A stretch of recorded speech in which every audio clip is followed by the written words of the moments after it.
Te agradecemos, Padre, la oportunidad que nos das de llegar a este momento del culto en el que queremos y te pedimos que seas tú quien hable, que sea tu Espíritu Santo el que nos ilumine y que salgamos el día de hoy profundamente edificados a través de tu palabra. Te lo pedimos en el nombre de Jesús. Amén. Miren lo que cantamos, hermanos. Solo tú eres santo, solo tú eres digno, tú eres hermoso y maravilloso. ¿De quién habla? De Cristo. En la cruz moriste y resucitaste, tú me diste vida y muy pronto volverás. Eso, Padre, eso es centro de nuestra creencia, la segunda venida del Señor Jesucristo. Y lo otro que cantamos, hermanos, dice: solo a Dios la gloria, el Padre perfecto. Solo a Dios la gloria, Jesús nuestro bien. ¿Quién nos falta en la Trinidad? Padre. Solo a Dios la gloria, el gran Paracleto. Y me extraña que muchos de nosotros nunca nos hemos preguntado: ¿y qué es eso, pastor? ¿Qué palabra tan extraña? Parácleto o Paracleto. Mi hermano Rubén Hernández, que varios conocen, nunca ha entendido por qué puso esta palabra tan complicada, Parácleto. Dice, se pueden traducir como el consolador, el abogado, el intercesor, el ayudador, el defensor, e incluso hay quien lo maneja como el valedor. No el valedor de barrio, sino el valedor de yo me pongo en tu lugar, yo te defiendo. Lo que quieras con él, conmigo. Ese es el Espíritu Santo, el gran Paracleto. Fíjense que en el plan original que había hecho, ya no está Johanny, yo le mostré el plan de predicaciones allá por el mes de octubre del año pasado. Ya tenía pensado que íbamos a estudiar y todo mayo y todo junio lo íbamos a dedicar a las parábolas de Jesús. Sin embargo, ocurrió al principio de año una junta con la sociedad femenil y me dijeron y establecimos, vamos a hablar de la familia en 2 domingos. Entonces ya el plan original de las parábolas de Jesús, bueno, iba a tener esos 2 domingos dedicados a la familia. Y dije, pues nos tomamos el tercero. ¿Por qué? Porque hoy es domingo de Pentecostés. Y en los 5 años que tengo la bendición de estar en este púlpito, nunca había predicado sobre el domingo de Pentecostés. Así que, pues ya que rompimos todo el esquema original, pues vamos a aprovechar. Vamos a meditar sobre este día tan importante. Para empezar, yo sé que muchos de nosotros tal vez es conocer qué es eso, qué es Pentecostés. Pero también, para entender esa fiesta, es una fiesta que hacían los judíos, tenemos que tener en claro varios antecedentes que nos vamos a mover el día de hoy. Primer antecedente que quiero que vaya quedando claro es Cristo. ¿Qué pasó con Cristo después que resucitó y hasta el día que subió al cielo? Después vamos a hablar del Espíritu Santo. Tenemos que conocer un poquito acerca del Espíritu Santo. Ese sería el segundo tema o el segundo punto, hermanos. Y ya en un tercer punto hablaremos en concreto sobre la fiesta del Pentecostés. Y es que es muy importante, que yo sé que cuando nos preguntan en el censo o nos preguntan en la escuela, en el trabajo, ¿qué religión tiene? Muchos de nosotros inmediatamente decimos, somos cristianos. Soy cristiano. La iglesia presbiteriana, nos llamamos presbiterianos por la forma de gobierno, a través de ancianos de iglesia. Aquí están 2, 3 ancianos de iglesia, el hermano Daniel es anciano de iglesia. Nos movemos con ancianos, con presbíteros. Yo soy anciano de iglesia, presbítero. Pero en esencia somos una iglesia cristiana. ¿Por qué, hermanos? Porque los cristianos, y en concreto los presbiterianos que nos gobernamos por ancianos, por presbíteros, nos la pasamos pensando en Cristo. En todo lo que hacemos, en todo lo que vemos, en todo lo que estudiamos, procuramos ver a Cristo. Él es el centro de nuestra vida. Por ejemplo, cuando revisamos el Antiguo Testamento, vemos a Cristo. Sí es cierto, tal vez no vas a encontrar la palabra Jesús como tal o la palabra Cristo porque es un idioma diferente, es hebreo, no se tenía esa palabra propiamente. Pero cuando la revisamos, la analizamos como lo estamos haciendo los miércoles con el libro de Génesis, nos encontramos con el pasaje de Génesis 3:15. Vean, es Génesis 3, el principio de la Biblia, en donde dice que de la simiente de la mujer va a salir quien va a vencer a la serpiente antigua.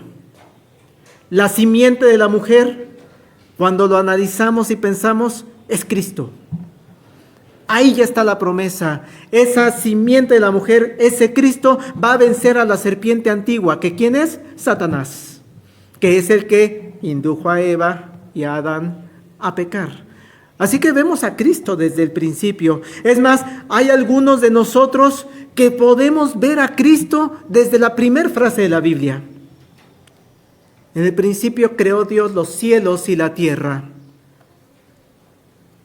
Y en ese Dios está ya Cristo presente. Cristo está desde la eternidad. Los cristianos, hermanos, vemos a Cristo en el Antiguo Testamento cuando analizamos y estudiamos las fiestas. Cuando vemos que allá en ese libro de Éxodo se instaura la fiesta que se llama la Pascua judía, ahí está Cristo porque hay un cordero. Porque hay sangre derramada, porque a través de la sangre derramada que se puso en el dintel de la puerta, en la orilla de las puertas, hubo salvación en esa casa. Así que desde la Pascua vemos a Cristo. Vemos a Cristo, hermanos, en las otras fiestas, en las fiestas de los panes sin levadura, en la fiesta de los tabernáculos o de las enramadas. Vemos a Cristo en todas partes. Es más, los que somos cristianos, cuando leemos esa parte de la Escritura que a veces nos cuesta trabajo, donde describen cómo era el tabernáculo. El tabernáculo era una tienda de campaña grande que se ponía en el desierto. Y cuando se tenía que mover el pueblo, quitaban la tienda de campaña y se lo llevaban y la ponían en otro lugar. Eso era el tabernáculo.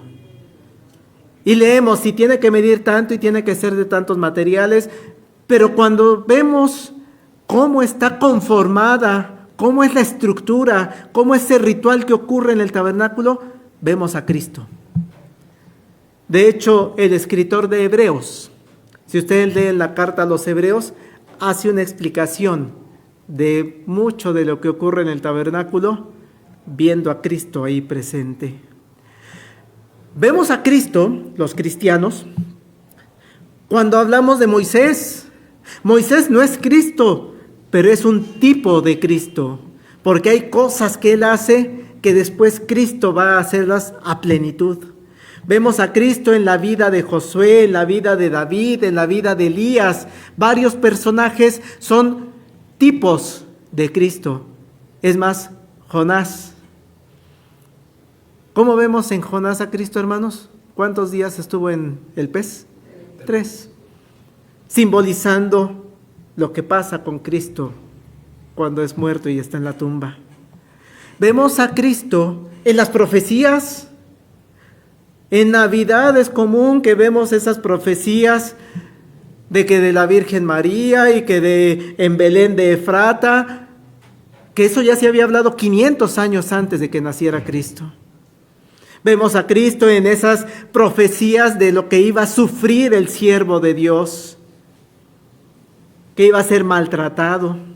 Vemos a Cristo cuando Isaías dice, y les daré a alguien que su reino no tendrá fin, y su nombre será admirable, consejero, Dios fuerte, Padre eterno, príncipe de paz. ¿De quién habla? De Cristo.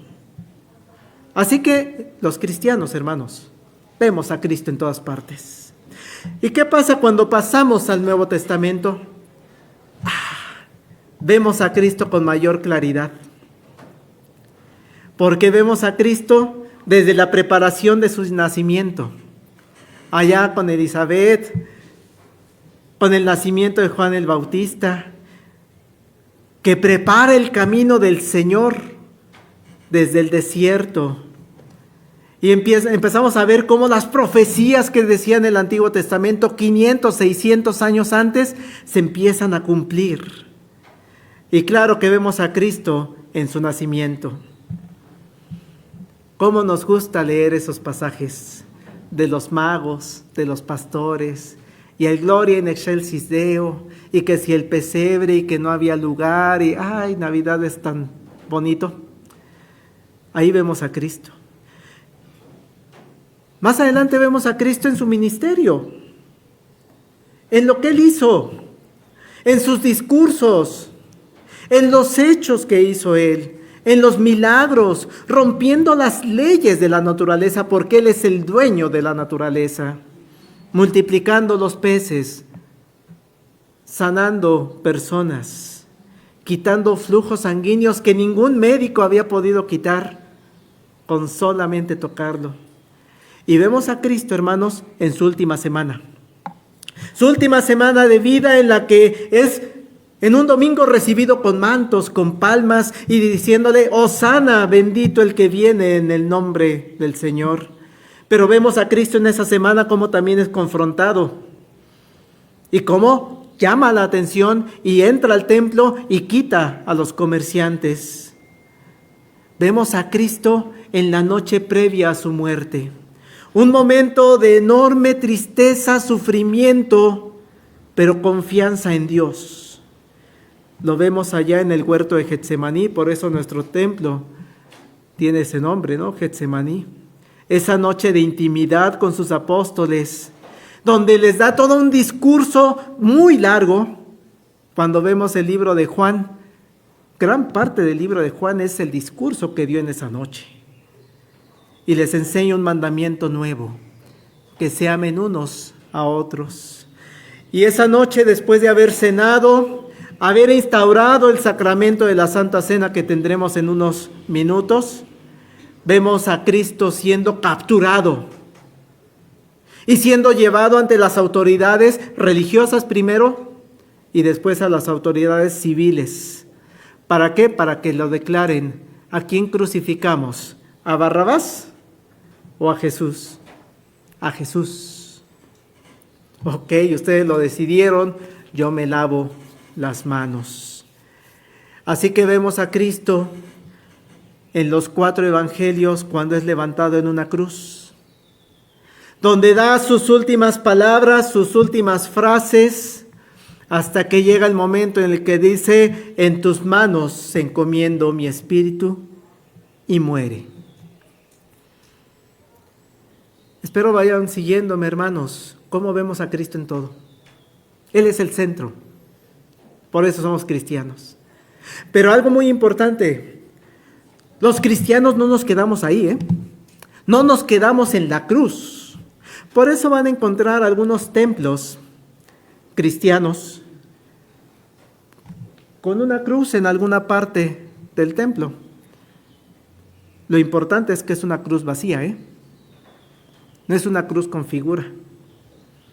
¿Por qué no nos quedamos con el Cristo crucificado? ¿Por qué? Porque nosotros lo que creemos es que al domingo, después de su muerte, ¿qué hizo Jesucristo? Resucitó. Resucitó. Venció a la muerte. Muy de mañana, no había nadie, estábamos de madrugada, las mujeres no estaban todavía cuando Cristo con poder se levanta de la tumba. Cristo resucitó, venció la muerte.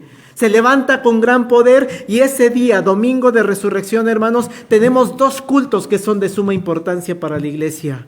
El matutino a las 8 de la mañana y después el culto de resurrección con el coro cantando aleluya, gloria a Dios. Pero ahora hay que hacernos la pregunta, hermanos, ¿ahí nos quedamos los cristianos? ¿O seguimos viendo a Cristo? ¿Qué hizo Cristo después que resucitó? La Sagrada Escritura nos muestra que Cristo se siguió apareciendo a sus apóstoles, a diversas personas, a sus discípulos. Cristo, hermanos, se apareció, por ejemplo, a María Magdalena.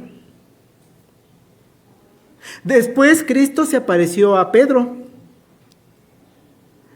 Hay una escena muy bonita, en lo personal me gusta mucho, cuando vemos a Cristo apareciéndose con dos caminantes que van a una ciudad que se llama Emaús. Y los empareja y se pone a platicar con ellos. ¿Por qué vienen así? ¿Que eres el único que no se ha enterado lo que ha acontecido? No, a ver, cuéntenme. Pasó esto. Y en algún momento Cristo revela los ojos y lo distinguen. Y es Jesús.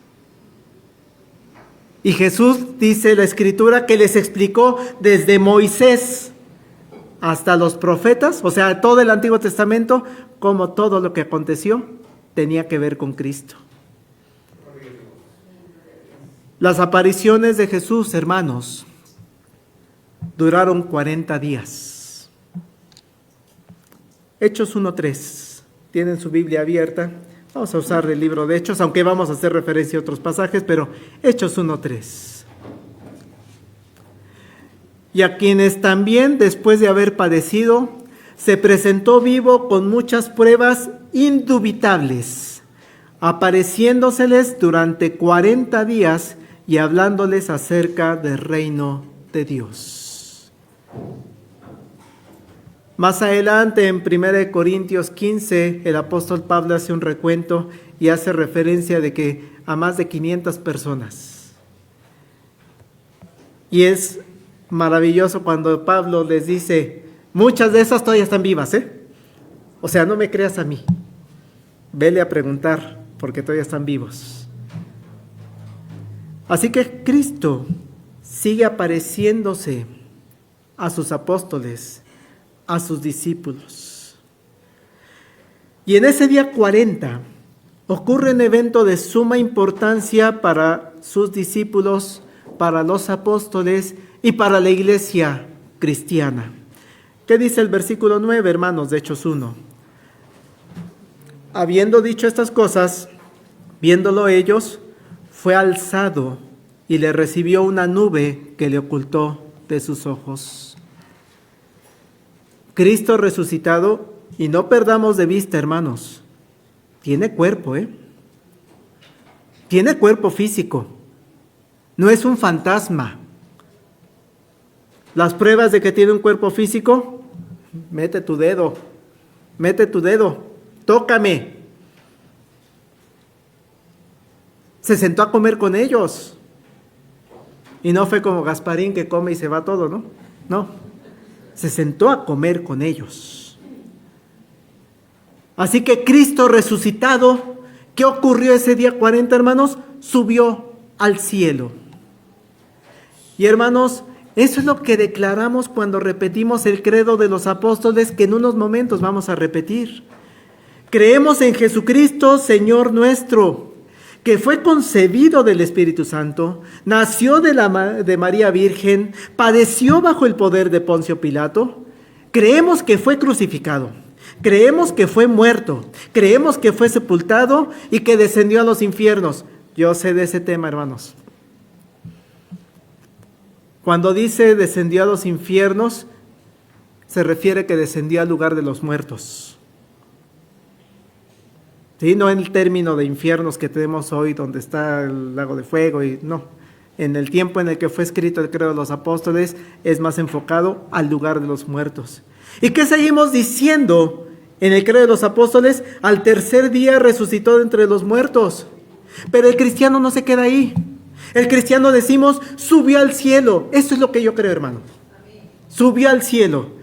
¿Y qué está haciendo allá en el cielo, hermano? Está sentado a la diestra de Dios Padre Todopoderoso, y desde ahí va a venir al fin del mundo a juzgar a los vivos y a los muertos.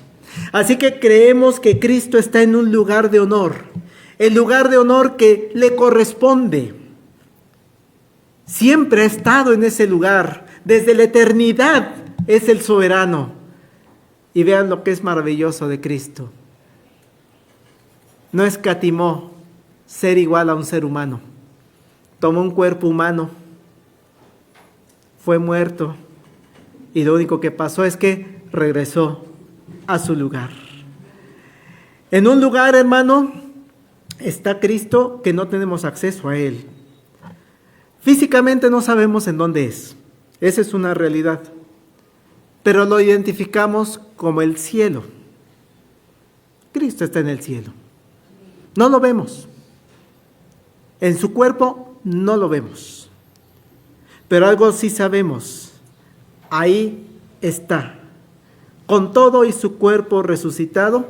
¿Y qué está haciendo allá, hermanos? Se los dijo Cristo a sus apóstoles. En la casa de mi Padre muchas moradas hay. Si así no fuera, yo os lo hubiera dicho. Voy pues a preparar lugar para vosotros. Está preparando nuestra casa eterna. Está reinando Cristo. Y estamos esperando, hermanos, el momento en el que Él va a regresar. Como dice el credo, a juzgar a los vivos y a los muertos. Y así lo dice el versículo 11, la segunda parte, hermanos, de Hechos 1. Este mismo Jesús que ha sido tomado de vosotros al cielo, así vendrá, como le habéis visto ir al cielo.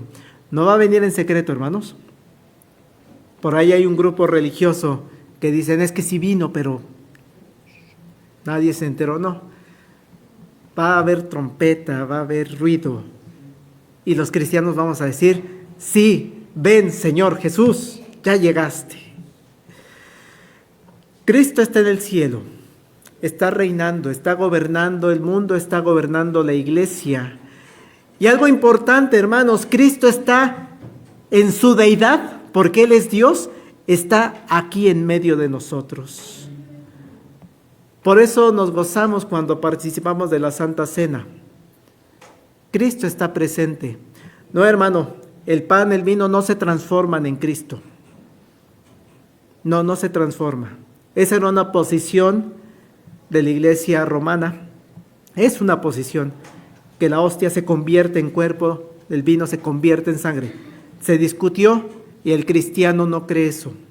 También está la otra postura. No pasa nada y Cristo no está presente. No, hermanos. Nosotros, la iglesia reformada en la Santa Cena, decimos, Cristo está presente, no en cuerpo, en espíritu, en su deidad.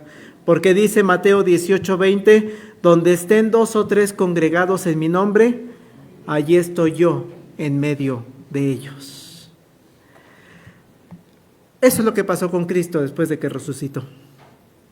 Y esa es nuestra creencia. Pero pasa un segundo punto. ¿Por qué?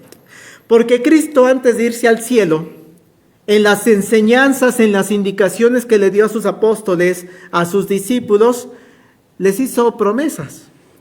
Le hizo una promesa a ellos, a sus discípulos y a la naciente iglesia de aquellos tiempos. Juan 16, versículos 7 y 8, vean lo que Cristo dice.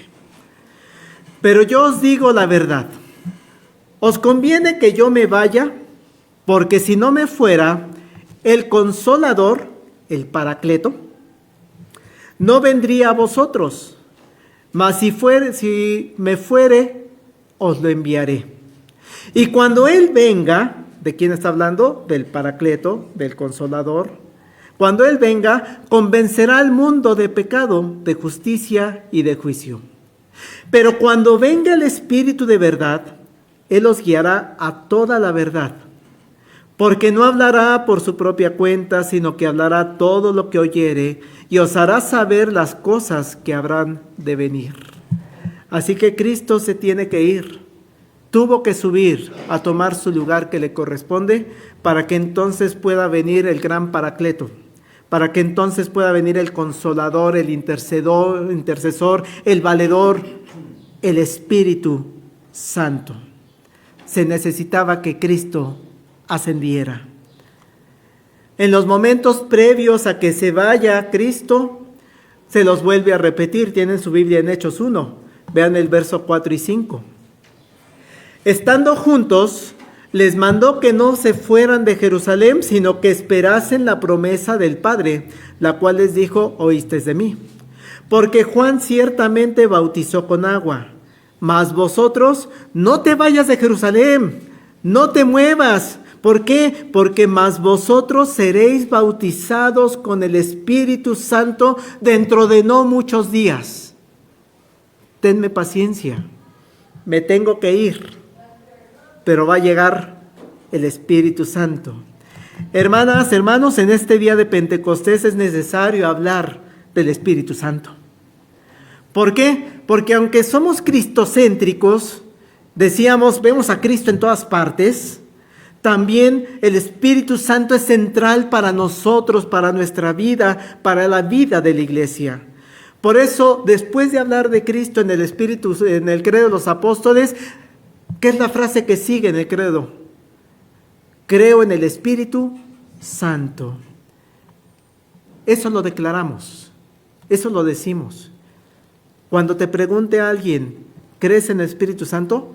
Sí, claro que creo en el Espíritu Santo, porque hay varias actividades que realiza el Espíritu Santo en la vida de las personas.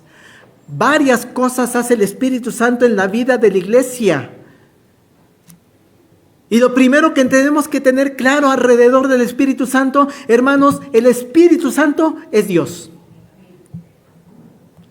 ¿Por qué enfatizo eso? Que tengas muy en claro que el Espíritu Santo es Dios, porque hay grupos religiosos que dicen que no, que el Espíritu Santo es una fuerza, es una energía, como la de Star Wars, que la fuerza te acompañe. Hay quien lo trata de hacer a ese nivel, pero no, hermanos, el Espíritu Santo es una persona. La fuerza, a ver, díganle a la fuerza de gravedad si se entristece. Pues no, el Espíritu Santo se entristece. El Espíritu Santo actúa porque es Dios. Vean por favor Hechos 5, versículos 1 al 4. Es una pequeña historia que nos permite confirmar que el Espíritu Santo es Dios. Cierto hombre, 5, versículo 1 en adelante. Cierto hombre llamado Ananías, con Zafira su mujer, vendió una heredad y sustrajo del precio, sabiéndolo también su mujer, y trayendo solo una parte la puso a los pies de los apóstoles. Y dijo Pedro: Ananías, ¿por qué llenó Satanás tu corazón para que mintieses? ¿A quién, hermanos? ¿Sí? Vean, Pedro le está diciendo, estás mintiéndole al Espíritu Santo. Y sigue diciendo, y sustrajeses del precio de la heredad, reteniéndola, ¿no se te quedaba a ti? Y vendida no estaba en tu poder. ¿Por qué pusiste esto en tu corazón? No has mentido a los hombres, sino a Dios. El Espíritu Santo es Dios. Aquí se le llama Dios al Espíritu Santo. Le mintió al Espíritu y se lo dice tácitamente. Le mintió a Dios, se lo dice tácitamente. ¿Por qué? Porque es la misma persona. Además, el Espíritu Santo tiene atributos que le corresponden solo a Dios. Cuando revisamos la Escritura estudiando al Espíritu Santo, nos vamos a encontrar con que el Espíritu Santo es eterno. Estuvo en la fundación del mundo. En el principio creó Dios los cielos y la tierra estaba desordenada y vacía, y el Espíritu de Dios se movía sobre la faz del abismo. Así que el Espíritu Santo es igual de eterno que el Padre y que el Hijo. El Espíritu Santo es omnipresente. ¿Dónde me iré de tu Espíritu? Si me voy a las montañas, si me voy a lo profundo, estás en todas partes. Tu Espíritu está en todas partes. El Espíritu Santo es omnisciente, es decir, sabe todo. Nadie conoció las cosas de Dios sino el Espíritu. Él es el que sabe todo. El Espíritu Santo es omnipotente, ya que hace obras milagrosas. Él es el que hizo la concepción de Jesús en el vientre de María. Él es poderoso. Y el Espíritu Santo, hermanos, tiene una actividad muy grande en la iglesia. El Espíritu dirige también a la iglesia, a los creyentes, los lleva al lugar donde van a escuchar el Evangelio de Cristo. Yo les he dicho a algunas personas que tengo la oportunidad de platicar, si tú llegaste a este templo, es porque es el Espíritu Santo el que te trajo. Y si tú eres la persona que invitó a esa persona a venir a este templo, es porque el Espíritu Santo te dijo, tráelo a este espacio. Ejemplos, llevó a Felipe a encontrarse con un etíope. Ni se conocían, en su vida se hubieran encontrado esos dos personajes, un diácono Felipe y un etíope, pero se encontraron. Vean, cuando vemos Hechos 8:29, le dice, y el Espíritu dijo a Felipe, acércate y júntate a ese carro donde va el etíope. No fue por iniciativa propia de Felipe, sino fue el Espíritu Santo el que le dijo, ve. ¿Por qué le predicas a X, a Y persona? Porque el Espíritu Santo es el que te dice, en este momento, predícale, háblale de mí. ¿Por qué llegó esa persona contigo a explicarte el Evangelio en ese momento? Tal vez de tristeza, tal vez de alegría, tal vez de necesidad. No sé tu momento que escuchaste el Evangelio, porque en ese momento el Espíritu le dijo a esa persona, háblale. Más adelante, en Hechos 8:39, cuando subieron del agua, el Espíritu del Señor arrebató a Felipe. Y el eunuco no le vio más y siguió gozoso su camino. Pero Felipe se encontró en Azoto y pasando anunciaba el Evangelio en todas las ciudades hasta que llegó a Cesarea. Es decir, el Espíritu es, ya acabaste aquí esta actividad, ahora ve a tal parte a predicar. El Espíritu Santo nos mueve.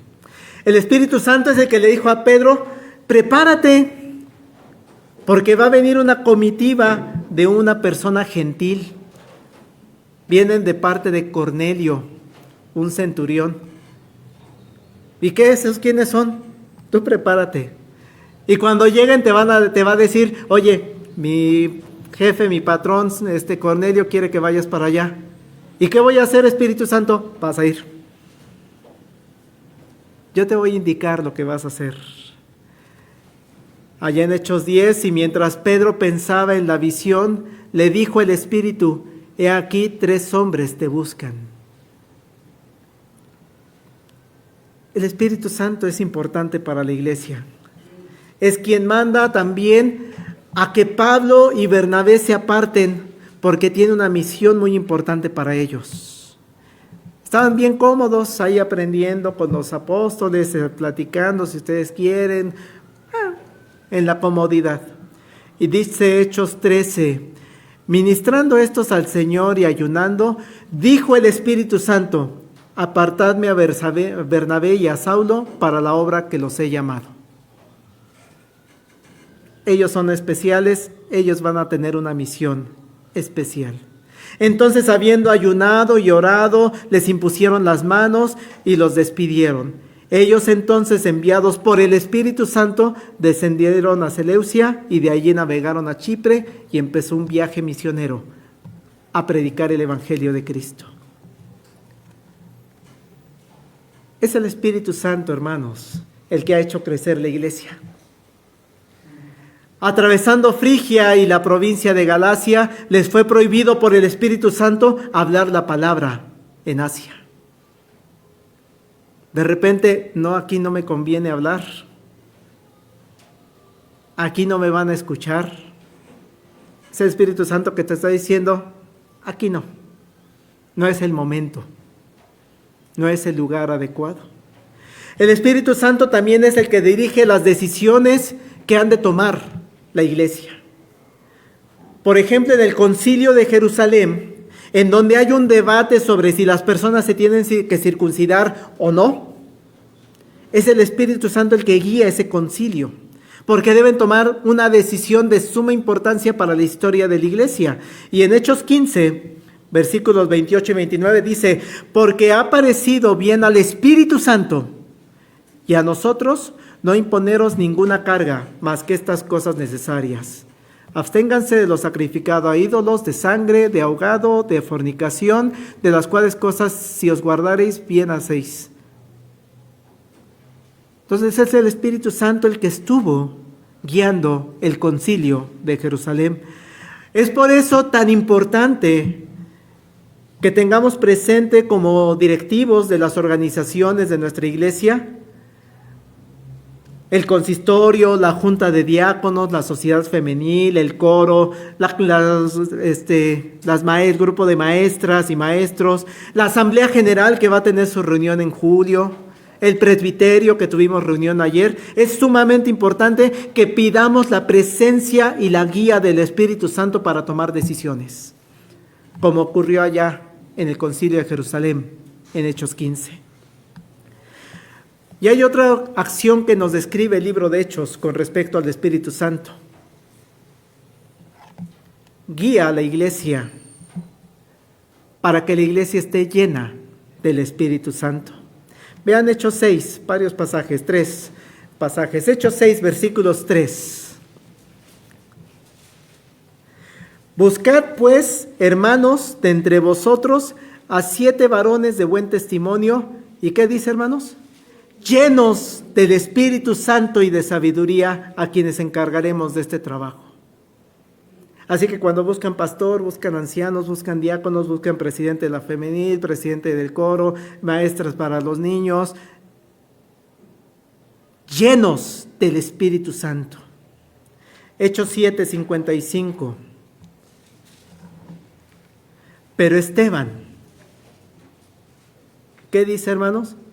Lleno del Espíritu Santo, puestos los ojos en el cielo, vio la gloria de Dios y a Jesús que estaba a la diestra de Dios. Esteban estaba lleno del Espíritu Santo.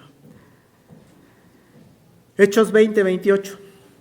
Por tanto, mirad por vosotros y por todo el rebaño en que el Espíritu Santo os ha puesto por obispos, para apacentar la iglesia del Señor, la cual él ganó por su propia sangre. Le está hablando a los ancianos. El Espíritu Santo es el que los puso. Así que la iglesia primitiva estaba dirigida por personas que tenían al Espíritu Santo en su vida. Personas que eran guiados por el Espíritu Santo. Y claro que la iglesia actual necesitamos de directivos en el consistorio, en los presbiterios, en el sínodo, en la asamblea general, en las sociedades, llenos del Espíritu Santo. Así que cuando seamos convocados a elecciones, pidamos que el Espíritu Santo sea el que nos guíe en esa importante elección. Y todavía más acciones realiza el Espíritu Santo ya de manera personal. El Espíritu Santo es el que hace que te santifiques. Es el que te va indicando, eso lo hiciste mal, Marcos. Eso está mal. Arrepiéntete, porque si fuera por nosotros, no nos arrepentimos, ¿eh? Somos de naturaleza pecadora. Esa es nuestra inercia. Pero el Espíritu Santo es el que te va santificando y te va diciendo, eso está mal. Haz esto. Lucha porque te apartes del pecado, es lo que nos va diciendo. El Espíritu Santo es el que nos convence de que vivimos en un mundo de pecado y que incluso nosotros somos pecadores. Si no, ni nos ubicamos ni nos reconocemos como pecadores, ¿eh? Pregúntenle a algunas personas, principalmente del grupo ateo. ¿Qué? ¿A mí qué? Yo ni estuve allá con ese Adán y esa Eva, pues a mí, ¿por qué me acusan de...? No se reconocen como pecadores. El Espíritu es el que te convence de que necesitas arrepentirte. El Espíritu Santo es el que nos une a Jesucristo y quien nos hace dar fruto del Espíritu Santo. Fruto espiritual. El Espíritu Santo, hermano, es el que nos ayuda a interpretar de manera correcta la Biblia. Por eso, todos los domingos en la oración con la cual iniciamos la predicación, decimos, ilumíname. Ilumina a tu iglesia para entender de manera correcta la Sagrada Escritura. El Espíritu Santo es el que te llama a que ores, a que tengas esa relación tan íntima con el Señor, con el Padre.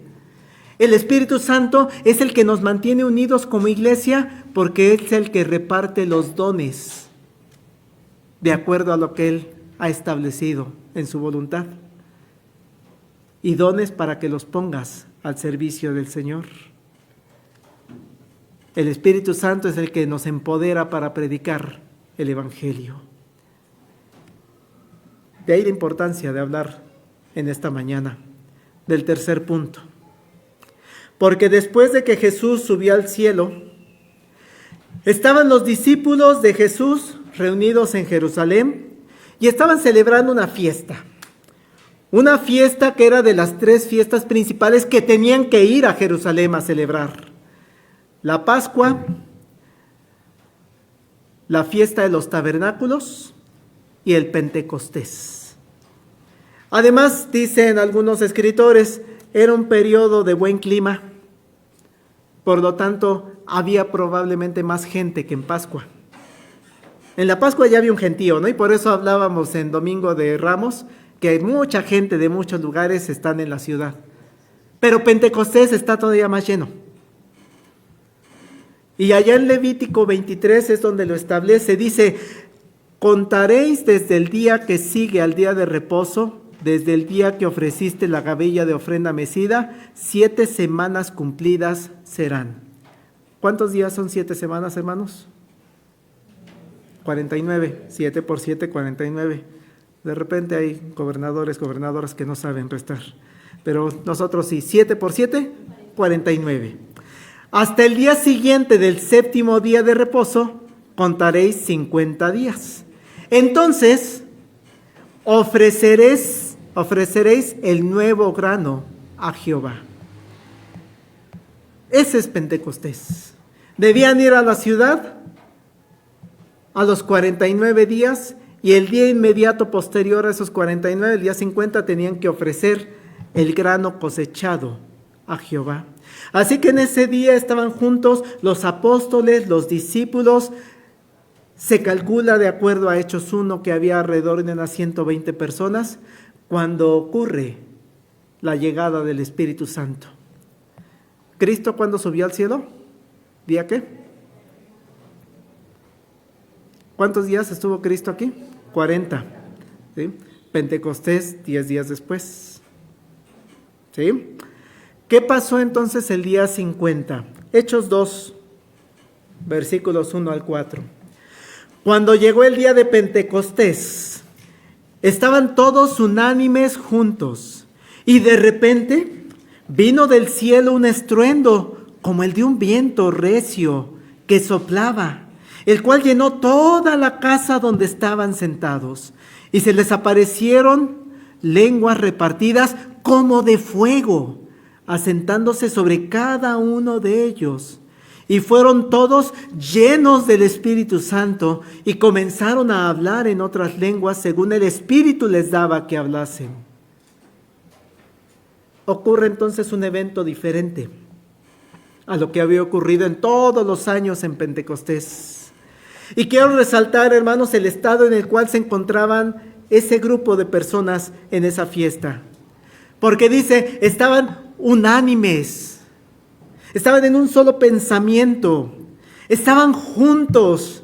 Analizan algunos escritores qué espacio podrían tener para tener 120 personas. Creo que aquí en este espacio cabemos 120 personas, sin ningún problema. Apretaditas, como vagón de metro, pero cabemos.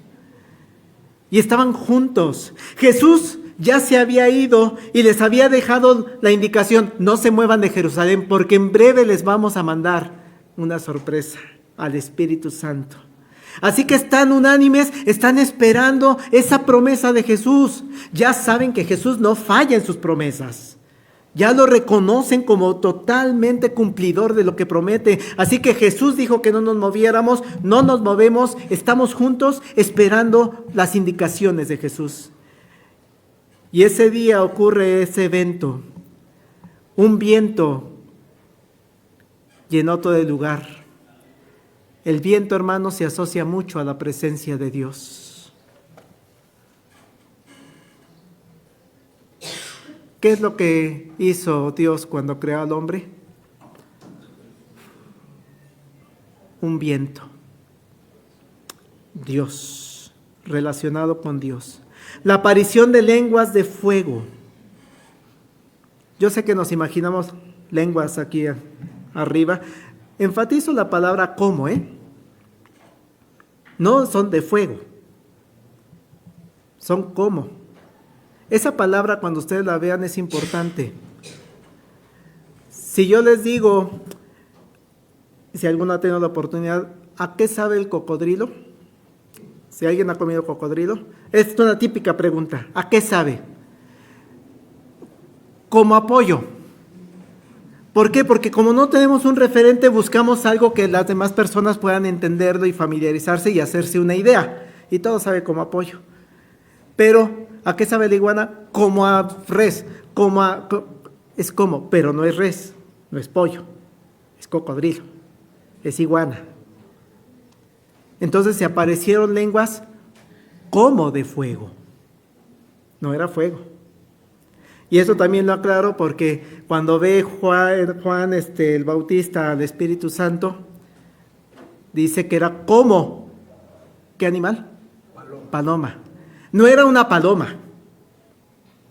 Y eso lo digo porque he visto imágenes en internet de que hay una paloma embarazó a María. No. Como una paloma. Así que algo central entonces es que aparecen estas como llamas de fuego, es en lo que dice la traducción lenguaje actual. En lugar de lenguas dice como llamas de fuego que se colocaban sobre cada uno de ellos. Algo central que ocurre en todas las personas presentes es que son llenas, como si fuera un tanque de gasolina, no media llena, no un cuarto, no nada más 500 pesos, no, llenas del Espíritu Santo. Es decir, que están en un momento en el que todo tiene que ver con el Espíritu Santo, porque el Espíritu Santo los llenó para tener la capacidad de predicar el Evangelio. En ese momento fueron llenos para dejarse guiar por el Espíritu Santo. En ese momento fueron llenos para decirle al Espíritu Santo, gobiérnanos, dinos, dirígenos, ¿qué tenemos que hacer? ¿Qué tenemos que cumplir? ¿Cuál es la misión a la cual nos estás llamando, Espíritu Santo? Y el Espíritu Santo sabe perfectamente, la misión es ir y predicar las buenas nuevas de salvación a todo el mundo. La palabra lleno en griego es pletó y significa lleno, es decir, que tiene todo el control, te capacita, te domina para hacer lo que te va a encomendar. Esto no quiere decir, hermanos, que el Espíritu Santo no estuviera antes. Siempre ha estado el Espíritu Santo. O que no tuvieran los creyentes en ese momento al Espíritu Santo en su interior, sino que en ese momento ocurre de manera sorprendente una acción del Espíritu Santo ya totalmente explícita para mandar a los cristianos al mundo. Es en ese momento que quedan totalmente capacitados para ir por el mundo a predicar el Evangelio y para hacer crecer la iglesia de Cristo, de tal manera que dice el verso número 7 del capítulo 2, los que estaban observando, estaban atónitos y maravillados, diciendo, mirad, ¿no son galileos todos estos que hablan? ¿Cómo de repente empezaron a tener sabiduría para predicar el Evangelio? El Espíritu Santo los llenó. Y dice el verso 12-13, y estaban todos atónitos y perplejos, diciéndose unos a otros, ¿qué quiere decir esto? Estábamos aquí tranquilos, estábamos platicando, estamos en la ciudad para celebrar una fiesta de Pentecostés, una fiesta judía, y de repente vemos a las personas con la capacidad de hablar en mi propia lengua. Eso es lo sorprendente de la llenura del Espíritu Santo. No sé si les ha pasado, empiezas a hablar, a predicar el Evangelio y cuando terminas, no sé ni qué dije, pero gracias a Dios escuchó el mensaje. El Espíritu Santo te capacita para que tú sepas qué decir en ese momento. Claro, dice el verso 13, mas otros burlándose decía, están borrachos, llenos de mosto, porque estaban alegres predicando el Evangelio. Por eso en esta tarde, y concluyo, hermanos, queremos celebrar Pentecostés. Así dice el título del sermón, porque estamos recordando ese día maravilloso para la iglesia, porque es el día en que el Espíritu Santo tomó el control poderoso de la iglesia. Es el día en que el Espíritu Santo les dio poder como se los había prometido Jesucristo. Y recibiréis poder cuando haya venido sobre vosotros el Espíritu Santo. Es el día en el que la iglesia empieza su misión de ir por todo el mundo, y dice el libro de Hechos: me seréis testigos en Jerusalén, en Samaria, en Judea y hasta lo último de la tierra. Y usted y yo, hermano, somos resultados de aquel hecho de Pentecostés. Si los cristianos se hubieran quedado ahí encerrados en Jerusalén, usted no escucharía el Evangelio en 2026. Si los cristianos no hubieran sido capacitados, llenos del Espíritu Santo en ese evento de Pentecostés, el Evangelio no hubiera llegado a México. Se hubiera quedado en Samaria o Judea y ya.